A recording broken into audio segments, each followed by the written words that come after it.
Hello, everybody. As I negotiate my fabulous hovercraft to where all of you are, welcome and hello to the last of our series of live events in the opening of the Infinite Minds Virtual Broadcast Center in Second Life. And how am I doing here? Am I going to land in the water? Nope, no. I see you. I see you all. There we go. Little. Oh man, this is great. Look at that audience. Look at that audience. That is absolutely fabulous. Hello, everyone. As I said, welcome to the last in our series of live events celebrating the opening of the Infinite Minds Virtual Broadcast Center here in Second Life. A warm welcome as well to those watching our simulcast on venuma.com or listening on the web at theinfinitemind.com.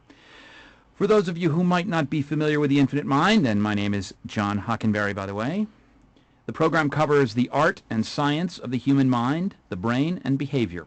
It's a 1-hour weekly program that's been heard on the air for 9 years, and I've been doing commentaries on that program for all of that time. We're heard in 250 public radio markets with a weekly audience of about 1 million people, all of whom will hear this interview and our other 3 in this special series later this month. Now, when I start to mention the name of our guest tonight, I want you all to start chanting in text, okay?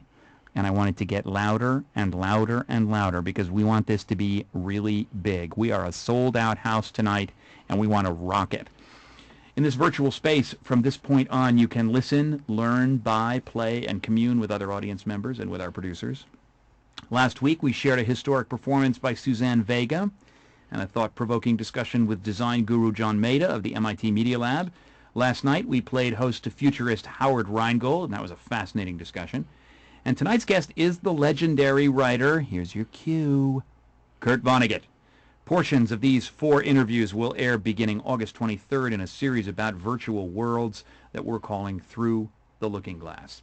I want to remind our studio audience that this is a live taping of a radio show, so you may experience some starts and stops while we get it right. We'll also be taking some questions from the audience later in the program, so if you have questions, instant message them now or anytime during this discussion to our executive producer, Corky McArdle. Okay, folks, are you ready? Are you going to rock this house? Are we going to welcome our guest? That's it. I'm seeing it. Kurt, all over the screen. He's a lion of literature, author of dozens of bestsellers. He gave us Billy Pilgrim and the Children's Crusade, one of the most influential writers of the past century. And across his long career, he's tracked the many ways in which people intersect with each other and with technology. What you may not know is that he is a man of the Midwest, a Clearwater man by his own description, a voice of the inland seas come east to the oceanic soup called the Atlantic. From the Player Piano to Slaughterhouse-Five to Man Without a Country, he speaks truth in an agonized candor that you can't help fall in love with. And zillions have. Please welcome to the Infinite Mind and to Second Life, Kurt Vonnegut. Ladies and gentlemen. Well, thank you. I just wish it were true. Oh, it's all true. Oh, come on. And we'll just edit it out anyway, right? Anyway, it's great to have you. I'm so honored to be here. I'm really just thrilled to speak with you. And you know, we have plenty of time. And thanks so much for coming. Well, I'm looking forward to your questions. Well, your avatar looks great, and the audience is going woo woo, zugzwang, Vonnegut, Kurt rocks our world, Kurt Kilgore, Kurt woohoo, squeak. I mean, it's a cacophony out there. How nice. Let's just begin with, what does it mean to be a man without a country at this stage in your career, looking back? Well, I've been aware all my life of being an American and having dreams for America. My generation, the Depression generation and the war generation, we were nation builders. We were dreaming of what America was going to be when the Depression was over and then when the war was over. And we had begun, really, to build. a decent nation. I mean, our race situation had been utterly disgraceful, and we were finally dealing with that. And uh, but now it has become a nation I'm utterly ashamed of. Utterly ashamed of. Yes, Now, if I were Bill O'Reilly, all yes. right, and you were sitting on a cable television show, and I said to you, "What? Ashamed of? But we're the greatest nation in the world. We're the light of democracy. What are you talking about, Mr. Vonnegut? This nation has been really good to you." What would you tell him? I'm dying to see what you would say to Well, Bill this O'Reilly. nation has been good to me, Mr. Riley, without a doubt. Yes, except what has happened to so many other Americans has made me so terribly sad, and what our reputation in the world is. Yes, we keep saying that we are the beacon of freedom to the whole world, and I make posters now. It's sort of like women used to make samplers, hemstitching or whatever, and I make posters suitable for framing and hanging on the wall. And one of them is, "Dearest Iraq, do like us. After 100 years, let your slaves go. After 150, let your women vote. Love you madly, Uncle Sam." Nice. But Nice. only within the previous century did we start to become just. As You note in Man Without a Country that at the moment that Marx was suggesting that religion was the opiate of the masses, we hadn't set our slaves free. That's right. And yet that has become some argument that communism is a And godless and a God. ideology. Well, no, but I've talked about that too. Yeah, Marx would love the poor people, and as Jesus did, may I say, and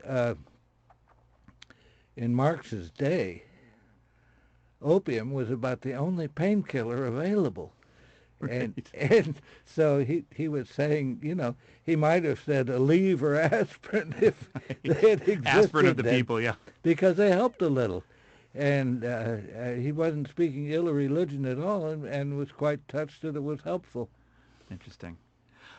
You begin your book with a poem, and I want to take a minute to read it. It's a quote from Bokonon, the founder of the fictional religion of Cat's Cradle.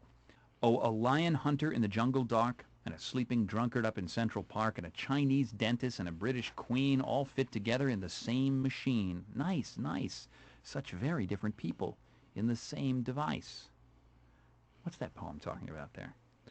It's talking about ethnocentrism and about overweening racial pride and awareness. And what Bakonin said is that this is the way God gets things done, is with teams picked from all over the place. Mm-hmm.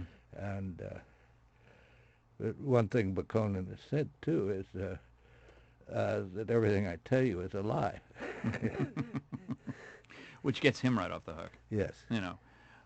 So what do you think of a community like Second Life, which consists of people who are very, very different, who have dressed up in a kind of a imaginary costume, but yet it represents certain attributes of themselves, who have gotten together to attempt to be cooperative in this space that has money, that has relationships? Do you think it's possible to get actually something done in such a place? It's actually possible to get a better life for individuals. And, I am frequently an enemy of new technologies, but I love cell phones because I see people so happy and proud walking around gesturing, and no, like Karl Marx, I'm for anything that makes people happier. That's good. Well, welcome to Second Life. There are all kinds of people out here. I mean, we're beyond race. I mean, we've got a little green wizard over there. There's some fuzzy creatures. There's people with blue wings. You want to modify your body in any way? Any sort of attribute you long to have throughout your life that maybe you'd toss together here? If possible, I would like to be Andre Agassi. Mm-hmm. Now or 10 years ago? 10 years ago. 10 years ago. And But I still have, you might point out to the audience, I still have my hair, all my hair. Right. And your audience may be interested to know. Uh, I'm 83, still have all my hair. The cause of hair loss in males is adultery. And so, Now, how do you know that? well, it's science. Oh, what? Right, of course. Right, yeah, of course. There we go. No, but if you see some guy walking around like Agassi, I'm afraid. Ooh, Uh, yeah. uh, So multiple sexual partners really is bad for the hair. yes, Yeah. and obviously I have not cheated on my wife, or either my two wives. Well, that's your story, and you're sticking with it, Yes. right? Definitely. Let's get some questions. We've got some great stuff out in the audience here, and I want to start with a couple of questions. From Farblestan's Alva, with all your long life and experience, do you believe there is such a thing as luck? I, at my age, I start wondering about that, and whether we don't in fact have destinies, is in fact being more on track than we know. And I'm a fan of Nietzsche, incidentally, who got a bum rap with the Nazi thing. They certainly did. But anyway, as he said, that we are, what governs our actions today, as though it were laws, was our future. And I look at where I've been now at 83, and I've been everywhere I'm going to be, and it seems to me I have been steered.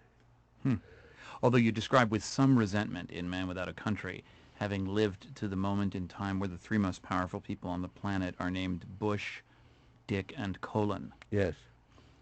And you still believe that? Yes. Well, I We've would. lost the colon. Yes. Well, I don't like being this old, and I wouldn't mind pushing up daisies, really. I'm very fond of sleep. But yes, I think of all my friends who don't have to see all this mess. It's so embarrassing. It's all this stupidity. And Joe Heller doesn't have to see it. And George Plimpton doesn't have to see it. Peter Moss doesn't have to see it. Lucky bastards. Well, it's you and Andy Rooney who are left. What? You and Andy Rooney are left. Yes, we are. And Yeah. we're the only two veterans of the Second World War. That's right. He was the first guy to publish a book. Yeah, he just tossed that thing right out while you were struggling to try to do Dresden. Well, I didn't even dare to do Dresden until I was well in the middle age. But he was, I think the name of his book was War Gutter, and it might be pretty good. Somebody ought to dig it out, I think. Oh, I think they have. Andy's, Well, Andy's a good when seller I these days. taught at Iowa, University of Iowa, the Writers' Workshop, is I'd tell my students to go to the public library there in Iowa City and take out a novel that hadn't been taken out for 20 years. Oh, that's a great exercise. And Jesus, they found some knockouts, and it doesn't surprise me at all. That's great. Yeah. You described in the journey to be able to tell the story of Dresden, which became Slaughterhouse-Five, that somehow the Vietnam War freed you. Explain. Well, I don't understand myself that well. I don't think I can go on to explain. It's the Vietnam War was a disgrace, and well, I talk about my generation, the Depression and War generation, as we were trying to build a nation and all that, and in the Second World War, we were the good guys, and my particular war buddy, if you're in the infantry, you essentially marry another guy, and the two of you look out for each other. That is Bernie O'Hare, who became a district attorney. But anyway, it's there at Newport News when we finally got off a troop ship, and he was going back to Philadelphia. I was going back to Indianapolis. And I said, "What'd you learn?" And he said, "I'll never believe my government again." Wow. Because, it was the bad guys that went after civilians, and we were the good guys and didn't do that. Dresden, incidentally, uh, was a British atrocity. It was a really big idea of theirs. Which you witnessed as a POW. Well, I would have been dead if I'd witnessed it, but I was Right. underneath it and could hear the bombs walking overhead. You witnessed it a lot closer than I did. Let's just put it that way. Yeah. Yeah. I'll call you a witness on that one. Many have described the sort of warps in reality, the kind of ludicrousness, the absurdity that you build into the story of Slaughterhouse-Five as a kind of fantasy narrative. Whereas it seems what you're saying in Man Without a Country is that absurdity is the reality mode to describe something like that, Dresden. Well, it is. Yes, it was absurd to level a city, and the whole world was poor for it. Yes, well, Camus got a Nobel Prize for saying life is absurd, which it is. As right here tonight, if I may say so. And he said the only question, the biggest question, the only question in philosophy really, is why not commit suicide? That's Camus. Yeah. Right. Or you go on being absurd. So here we are, but I'm having a nice time, I may say. Yes, this is some high quality absurdity, I would have to say. Writers have long despaired about the likely impact of technology on humankind. You've always said that because of your background as a chemistry student, that you've been intrigued to include thoughts about technology in your writing, which of course led people to describe you as a science fiction writer, which you were never terribly happy about. Which put me in a ghetto, yes. Put you in the science fiction ghetto. But George Orwell and Aldous Huxley, for instance, predicted that computers would be the tools of totalitarian government to track and repress people. In Man Without a Country, you suggest that you're something of a Luddite, even though you've talked about technology for much of your career. Well, my big brother Bernie, PhD and physical chemist from MIT, 10 years older than me, was all for science and thought the arts were all baloney. They were ornamental.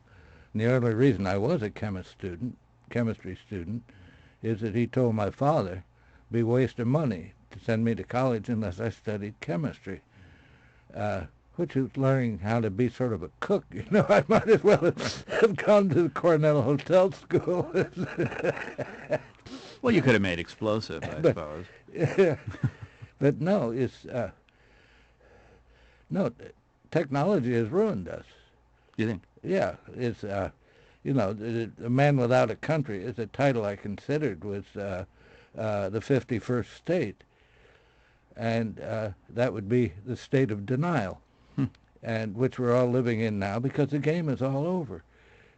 We have ruined a process of irreversibly ruining the planet as a life support system, and nothing's going to be done about it. And I think the motto now is, don't spoil the party. Spoil the party, right. So here's a question from Ansible Berkman. If you were to build or envision a country you could consider yourself a proud citizen of, what would be 3 of its basic attributes? Just one. These great public schools with classes of 12 or smaller. That's it? Yeah. Well, it's sort of important what's taught there, right? Oh, no, just do this and the students will teach each other. You were a huge influence, says David Valentino, on my love of literature.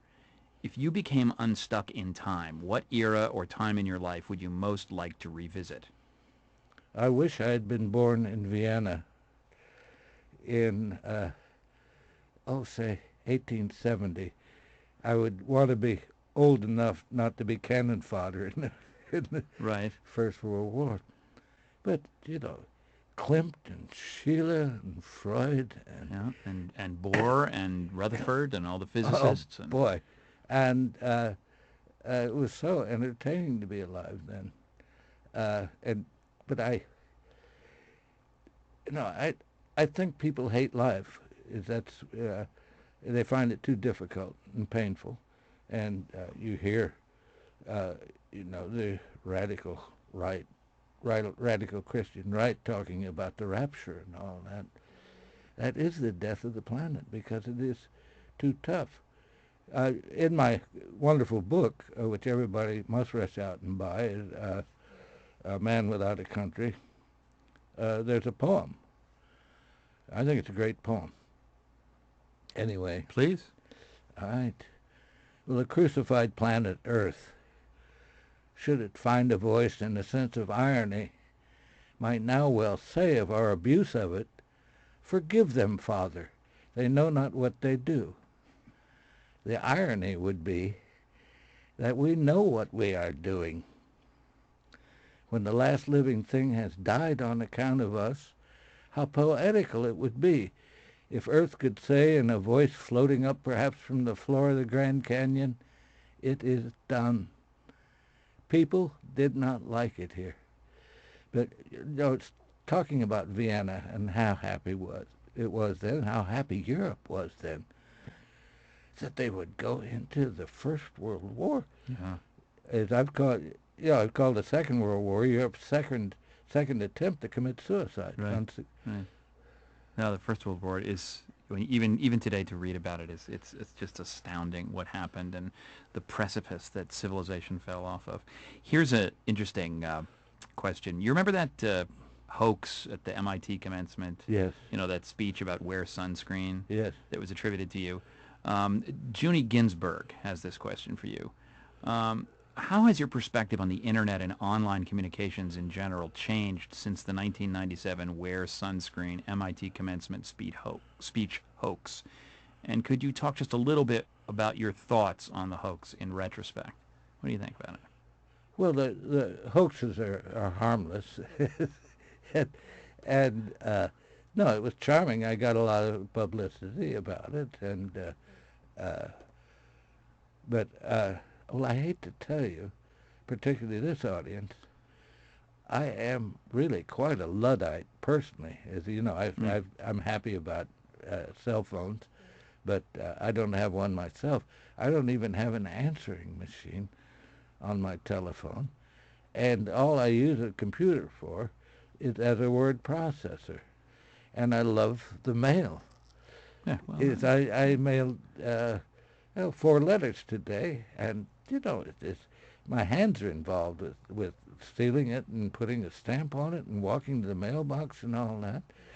And one thing that's missing from this computer life is waiting for an answer. yeah. If people are complaining about, my machine is so slow, is I will say, all right, now this guy's going to get this letter from me, I think probably next Wednesday. All right, he's going to think about it. What the hell's he going to say to me? And if my appetite is good, there's spring in my walk, because I've got a lot going. Mystery. It's a big narrative, the Yeah. regular mails, whereas email's just a little bit more like, Yeah. I don't know, sort of punching a button. Yeah. Well, here's a question. My favorite book, says Lana Murasaki, is Galapagos. Yes. How close have you come to the equanimity of the seals on the beach in your life? Well, I've been to Galapagos, Mm-hmm. and actually I think spent more time there than Darwin did because his visit was very brief. But I have gone. Better boats. I have gone swimming with the seals, Mm-hmm. and they recognize us as fellow mammals, especially in the water. And so, yes, I've been one, I think. And, well, it's one thing is that the same thing that happened to my father is happening to me now. The older I get, the dumber I get. And so, yes, my brain will become simplified, and I will be very much like a seal. So your advice to Lana is just wait long enough, and you'll reach the equanimity of the seals on the beach. Yes, Yeah, and swim with the seals in the meantime. yes. But watch out for the killer. Yeah, watch out for the orcas, yeah. What advice would you give to a scientist who wants to drop out of the system and start writing, or anyone for that matter who feels creatively trapped? I think everybody should practice an art. And uh, one thing I hate about art criticism uh, is that what you do has to be original. It's just do it for God's sake, and it'll make your soul grow. But people should be painting pictures or drawing pictures or singing or dancing, and it doesn't matter if you're lousy at it. It'll still make your soul grow, Mm-hmm. and also you'll find out more about what's inside of you. It's writing, yes. Look, there are all these books that are no longer read. It doesn't matter. It's the thrill. The big payoff was when the author wrote it, Mm-hmm. the act of creativity. So please experience that. And it doesn't have to be justified afterwards by fame or money. Is the big payoff is doing it. And I have asked different sorts of real artists, professional artists, when, excuse the term, when they get their rocks off. And a lot of them do get their rocks off. but anyway, a sculptor is happy when he finds out where his piece is going to live. So its existence is really, Yeah. It's the giving birth to something. Where do you think the self-consciousness over art comes from? Is it from the market? Is it From the critics? from the critics? Yes. Really? It's because, please, if you can't do something original, don't do it. I'm ripping off Paul Klee all the time. Yeah, I was noticing that. I wanted to talk to you. The Klee estate is on the phone here. Tony Bentham has a question.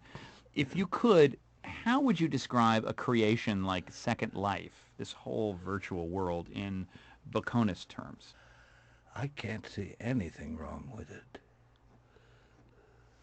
Well, And there's very little about the world that I would say that about. No, I think this is human resourcefulness at its best. so this is an element of technology that makes you hopeful. Oh, Kurt Vonnegut, who wrote this, there's not a chance in hell of America becoming humane and reasonable because power corrupts us, and absolute power corrupts us absolutely. Human beings are chimpanzees who get crazy drunk on power. By saying that our leaders are power-drunk chimpanzees, I am in danger of wrecking the morale of our soldiers fighting and dying in the Middle East. Their morale, like so many lifeless bodies, is already shot to pieces. They are being treated, as I never was, like toys a rich kid got for Christmas. Yeah. I wrote that. Yeah? News to me. The man without a country himself. Let's have another question here. Oh, I got to wake up. I'm so fascinated with. I'm spoiled because I'm in the studio with Kurt here. In your book, one of my favorite riffs in your book was the discussion about extended families. Yeah. Where you declare that the Kennedys, the Ibu, and the Arapaho Yeah. have something in common. Describe. Well, they have what we should all have as human beings, as they have extended families. And of course there are artificial extended families, which the neocons are, for instance, in Washington.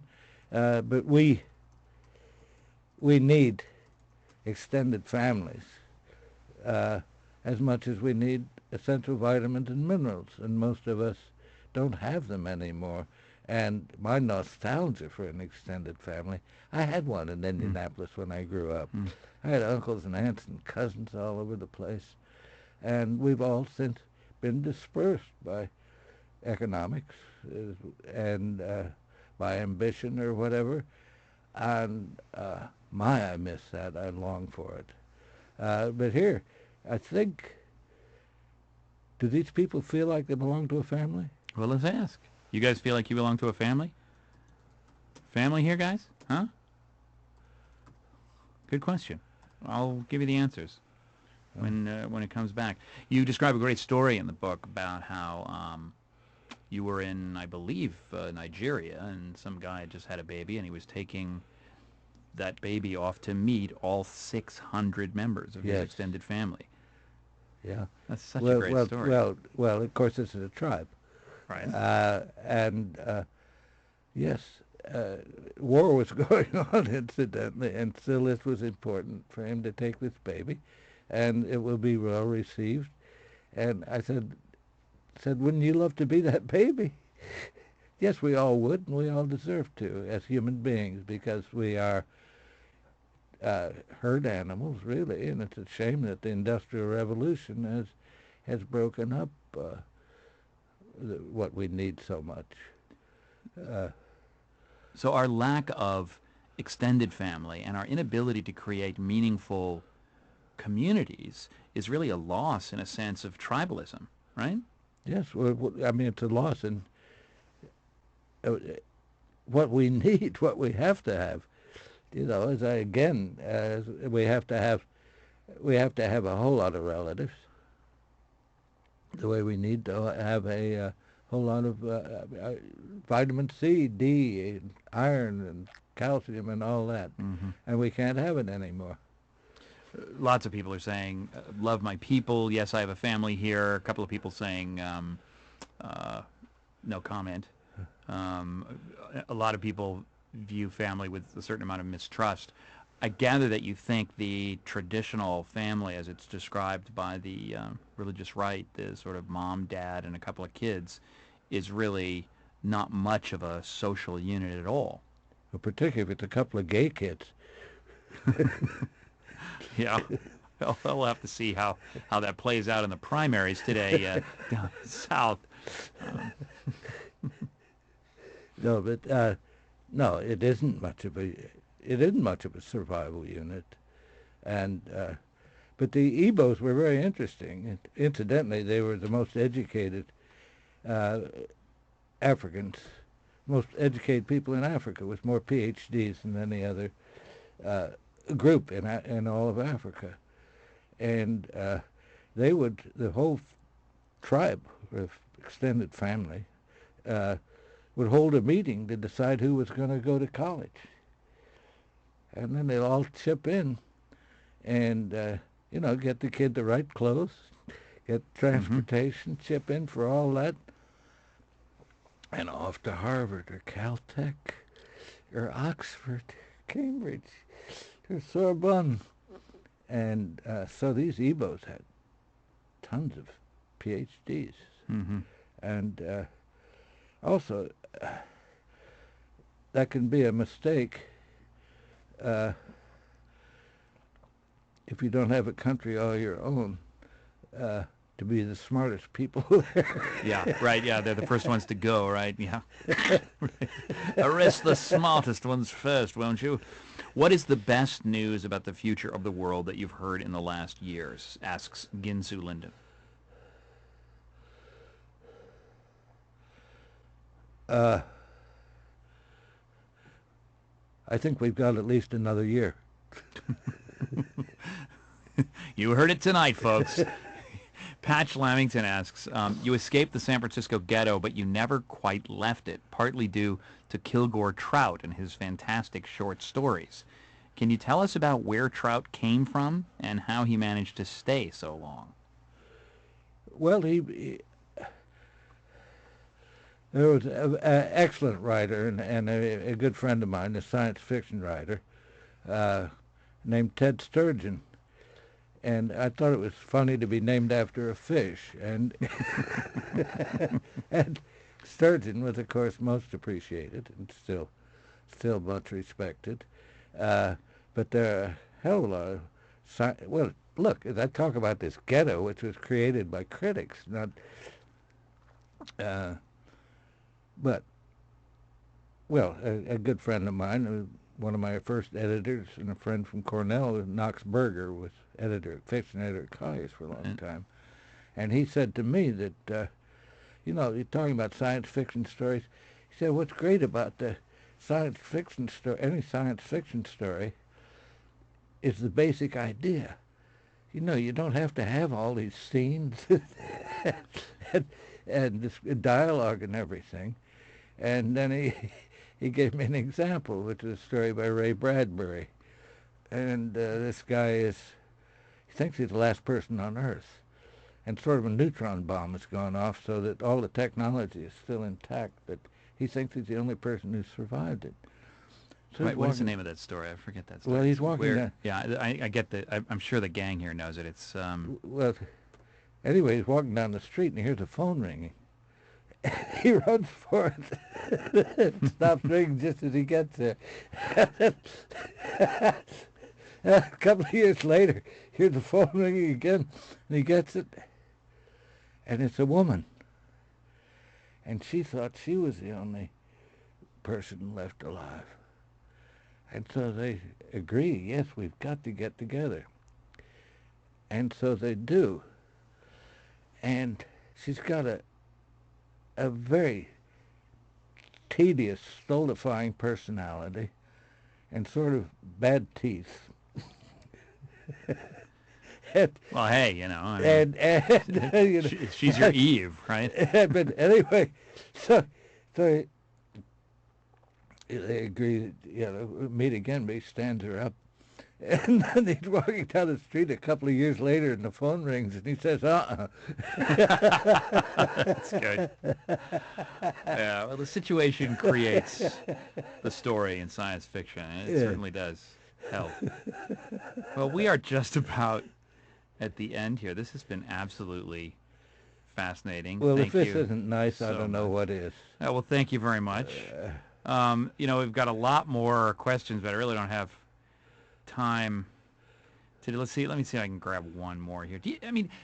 There's a lot of questions about, do you think the internet or technology or something can help stop the cycle of war? Let's just broaden it out a little bit. I mean, do you think that your lack of faith in the future of the United States relates to the fact that you're 83? If you were, say, 33, do you think you might be looking a little more for some kind of wiggle room to get to the future? I suppose, particularly if I had kids, yes. As I hate to say, well, I have grandkids, Right. and I hate to think of when there are no more fossil fuels, where everything stops, which will happen next Tuesday. Well, we shut down Alaska, I guess. But I mean, when you're with your grandkids, do you start talking about the fossil fuels are ending and America is without hope and we've destroyed the planet and You it's think all I'm over crazy? with? No. Well, no. I'm just wondering if their mothers like pull them away and say, "No, that's Grandpa Kurt." Well, thank you so much for being here. Well, I had a good time. Great. And thanks for being in Second Life. I've been speaking with writer Kurt Vonnegut. Thanks so much for joining us here on The Infinite Mind. And folks, let's give him a big chant out, huh? Thank you very much.